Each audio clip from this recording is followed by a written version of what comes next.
उत्तम नाम के, आत्मदेव नाम के ब्राह्मण उत्तम नदी के किनारे निवास कर रहे हैं। ग्रहम त्यक्त्वा वनम गता, ब्राह्मणी भी घर में निवास कर रही। कई वर्ष बीत गए गृहस्थ जीवन में गए हुए, लेकिन कोई बेटा नहीं हुआ, कोई बेटी नहीं हुई, कोख सूनी रह गई। जिस घर में वो ब्राह्मणी जाती है उन ब्राह्मणी का नाम है धुंधली। आत्मदेव ब्राह्मण की पत्नी का नाम धुंधली।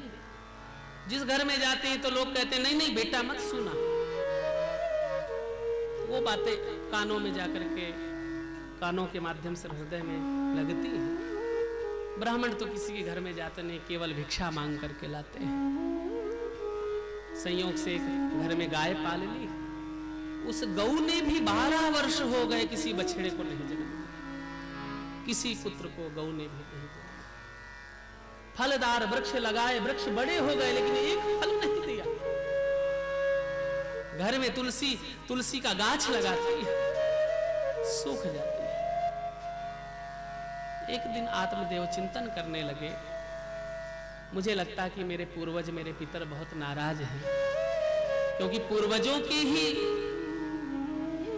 यदि क्रूर दृष्टि होती तभी वंश की वृद्धि नहीं होती। तो लगता पूर्वज नाराज हैं, इसलिए मन में विचार किया कि मैं कर भी क्या सकता हूं। इससे बढ़िया तो इस गृहस्थ धर्म को ही त्याग करके मैं जंगल में जाकर के शरीर त्याग दूं। कभी कभी जीव आत्मा अकेले में बहुत दुखी हो जाता है, लेकिन जीव त्यागना, प्राण त्यागना, ये तो कायरता है। उस समस्या के निदान के लिए कोई रास्ता खोजो। आज आत्मदेव जंगल पधारे और चिंतन कर रहे थे कि शरीर को त्याग ही दूं कुछ क्षण बाद। तभी से एक यति मने महात्मा जंगल के मार्ग से जाता हुआ दिखा। महात्मा की दृष्टि ब्राह्मण पर पड़ी और महात्मा सहज भाव से पूछ पड़ा, अरे ब्राह्मण देव, आप क्यों दुखी हो, क्यों रो रहे हैं? कथम रोदसे विप्रत्वम काते चिंतावली। अरे ब्राह्मण देव, आपके हृदय में, आपके मस्तिष्क में हमें ऐसा लगता है कि चिंताओं से आप व्याप्त हैं। कथम रोदसे विप्रत्वम, हे विप्रदेव आप क्यों रो रहे?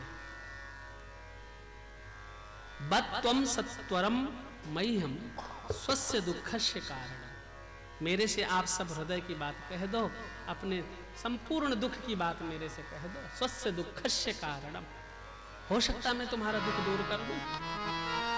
ब्राह्मण ने हृदय की सारी बातें महात्मा के चरणों में प्रणाम करके कह दी।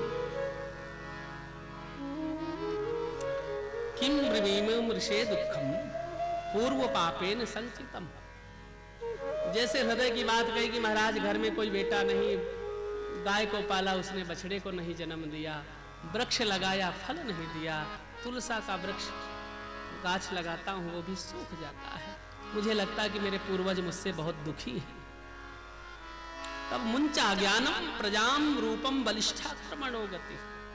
महात्मा ने नेत्र बंद करके देखा, पुत्रो नहीं बचा, नहीं बचा, 7 जन्मों तक कोई संतान का सुख नहीं। समझाया, ब्राह्मण देव इस गृहस्थ में कुछ नहीं रखा, हरि का स्मरण करो, चलो मेरे साथ जंगल में आप भी, क्योंकि 7 जन्मों तक आपके कोई पुत्र का योग नहीं। सप्त जन्म वधित वो पुत्रो नहीं बचा, नहीं बचा, कोई बेटे का योग नहीं।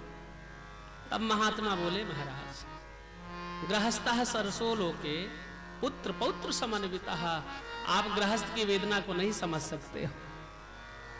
गृहस्थ में यदि आंगन पर बालक की किलकारी की आवाज आए और उसके बाद गृहस्थ सुख की अनुभूति करता है। इसलिए आपके चरणों में मेरा निवेदन है, आप कृपा करके मुझे पुत्र के लिए मेरे उपचार करिए, तब एक फल महात्मा ने लेकर के आम्र फल दे दिया, और आम्र फल देने के बाद कहा, ब्राह्मण देव देखो,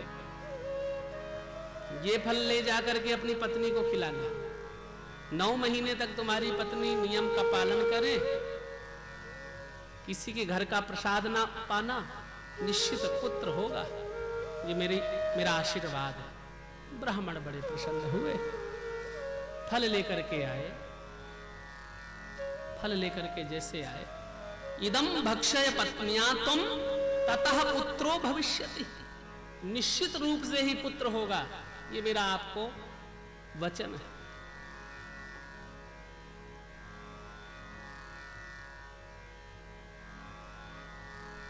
आत्मदेव लेकर के फल को लेकर के घर पधारे। ब्राह्मणी से सारा वृतांत बताया। आत्मदेव ने कहा, देवी फल खा लेना, मैं तो नदी स्नान करने जा रहा हूं। प्रसन्न मुद्रा से आत्मदेव स्नान करने नदी में गए। इधर उनकी पत्नी धुंधली जो थी, इसका गुण धर्म बहुत अच्छा नहीं था। पड़ोसन से दिन भर झगड़ा करती, शाम को जब पतिदेव आते तो दरवाजे पे हाथ जोड़ के खड़ी हो जाती। तो पतिदेव तो सोचे कि पत्नी मेरी बड़ी आज्ञाकारी। विचार करने लगी, अपनी बहन को बुला लिया। अरे बहन सुन, एक महात्मा ने तेरे बहनोई को, तेरे जीजा को फल दे दिया है, और इस फल को मैं खाऊं कि ना खाऊं? क्योंकि मैंने सुना कि 12 वर्ष तक मां के गर्भ में सुखदेव जी रहे थे, और कितना कष्ट होता है गर्भ में बालक को धारण करने में। अरे बहन, दैवात घाटी ब्रजित ग्रामे पलायेत गर्भणी कथम, संयोग से घर में, गांव में यदि आग लग गई और जितनी बिना गर्भवती नारी ये तो सब भग जाएंगी, केवल मैं ही रह जाऊंगी, मैं तो मर जाऊंगी। दैवात घाटी ब्रजित ग्रामे, यदि घर में आग लग गई तो मैं दौड़ भी नहीं पाऊंगी। अनेक तर्क कुतर्क किया, और फल भक्षेण गर्भः स्यात्, अनेक प्रकार का तर्क कुतर्क करने के बाद निर्णय लिया कि मैं फल नहीं खाऊंगी। लालने पालने दुखम प्रसूता याश्य वर्तते, लालन पालन में, प्रसूता में कितना कष्ट नहीं होता।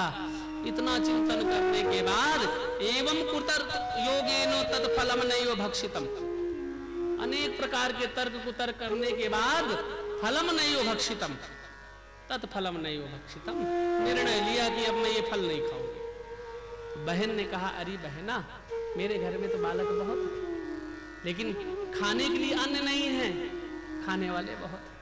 तेरे घर में धन बहुत है तो खाने वाला कोई नहीं। मेरे घर में 1 महीने का बालक है, जब ये बालक जन्म लेगा तो मैं तुझे गुप्त रूप से दे दूंगी, ये भेद तू किसी से मत कहना, और अपने पति को मैं समझा दूंगी, उसके बदले तू थोड़ा सा धन दे देना। आपस में सहमति बन गई बहनों में। बोले, बहन फिर मैं इस फल को क्या करूं? सर्वांग सुंदरम दिव्यम निर्मलम कनक प्रभम, सर्वांग सुंदर श्री हरि का चिंतन कर, और ऐसा कर कि इस फल को तू अपने यहाँ पर गाय को खिला दे। तेरे यहाँ पर गाय भी 12 वर्ष से बंधी हुई बांझ है, महात्मा के फल का भी प्रभाव दिख जाएगा कि महात्मा ने झूठा वरदान फल दिया, तपस्या का फल या सच्चा। ये सुझाव बहुत अच्छा लगा। उसने उस फल को गाय को खिला दिया। ठाकुर की कृपा हुई। धेन्वा बाला प्रसूतस्यो देवरूपित कौतुकम, यानी उस गाय ने बछड़े को जन्म दिया। शरीर मनुष्य का, केवल सींग गौ के, नाम पड़ा गौकर्ण। गौकर्ण नाम पड़ा। संत का प्रसाद निष्फल कहां होना। संत की कृपा, संत की प्रसादी कभी निष्फल होती नहीं।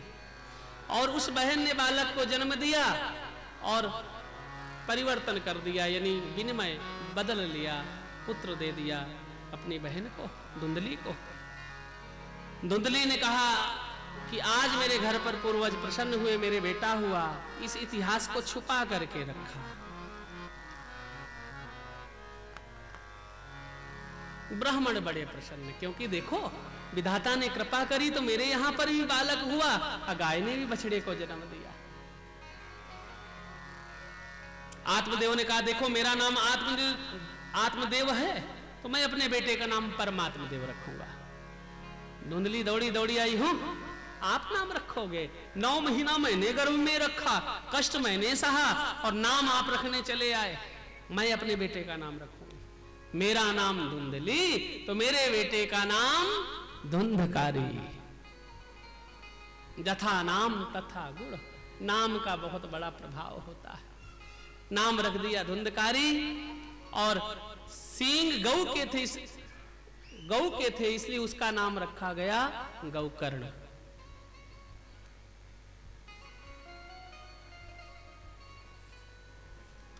तो गोकर्ण धुन पंडितो ज्ञानी, गोकर्ण पंडितो ज्ञानी धुंधकाली महाखला। धुंधकारी महाखला, संत के प्रसाद के कारण गौकर्ण विद्वान बना और धुंधकारी मूर्ख बना, दुष्ट बना। बालक बड़े हुए, गुण धर्म बहुत अच्छा नहीं था इसलिए धुंधकारी बचपन से शैतान था। बालकों को पीट देता, घर में चोरी करके आ जाता। जब थोड़ा बड़ा हुआ तो लोगों के घर से भी धन छीनने लगा, डकैत बन गया। अब तो पिता को बड़ा कष्ट होता है कि हे भगवान, इससे बढ़िया तो बेटा ही नहीं होता। सूत जी कहते सौनकादिकियों देखो गृहस्थियों की समस्या, बेटा नहीं होता तब तक तो बड़ी समस्या, देवी देवता पूजे। अब पुत्र हुआ तो कहते हे भगवान, इससे बढ़िया तो बेटा ही न होता। न चेन्द्रस्य सुखम किंचिन सुखम चक्रवर्ती रहा। न तो राजा सुखी है, न इंद्र सुखी है, न कोई चक्रवर्ती राजा सुखी है। सुखी है तो केवल हरि भक्त सुखी है। कि दीन कहे धनवान सुखी, धनवान कहे सुख राज को भाई। राज कहे महाराज सुखी, महाराज कहे सुख इंद्र को भाई। इंद्र कहे ब्रह्माजी सुखी, ब्रह्माजी कहे सुख विष्णु को भाई। सब एक दूसरे की तरफ देखते चले गए, ये सुखी, ये सुखी, ये सुखी। और यही स्थिति हमारे समाज में भी हुई। हम लोग कितने भी दुखी लेकिन लगता पड़ोसी बहुत सुखी है, और पड़ोसी बहुत दुखी है लेकिन वो भी पड़ोस की तरफ कहता है ये तो बहुत सुखी है भैया। सब अंधेरे में जिंदगी को जी रहे। ये तो आत्म सुख की कथा है, आत्मज्ञान की कथा है। लोगों ने भगवान से पूछा आप सुखी? बोले मैं कहां सुखी, मेरा भक्त जहां दुखी तो मैं भी दुखी। इसलिए चलो गोस्वामी जी से, संतों से निर्णय लिया जाए कौन सुखी कौन दुखी। तो तुलसीदास विचार करी, हरि भजन बिना सब जीव दुखारे। हरि भजन बिना सब जीव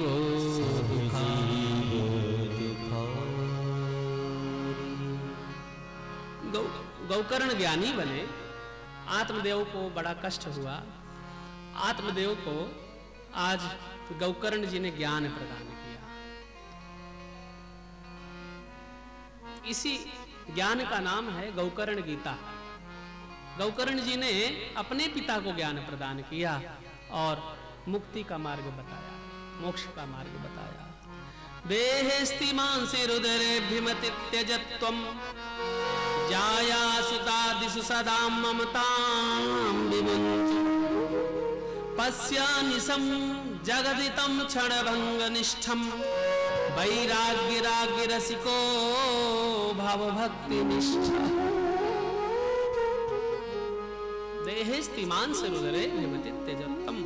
देखिए इस पिताजी, इस शरीर के अंदर मलमूत्र का ही ये पिंड है। ये शरीर, इस शरीर में, शरीर की शोभा जब तक है जब तक इस शरीर में प्राण है।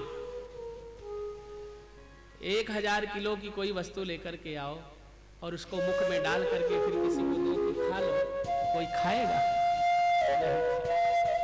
ये इतना अपवित्र शरीर है कि एक बार यदि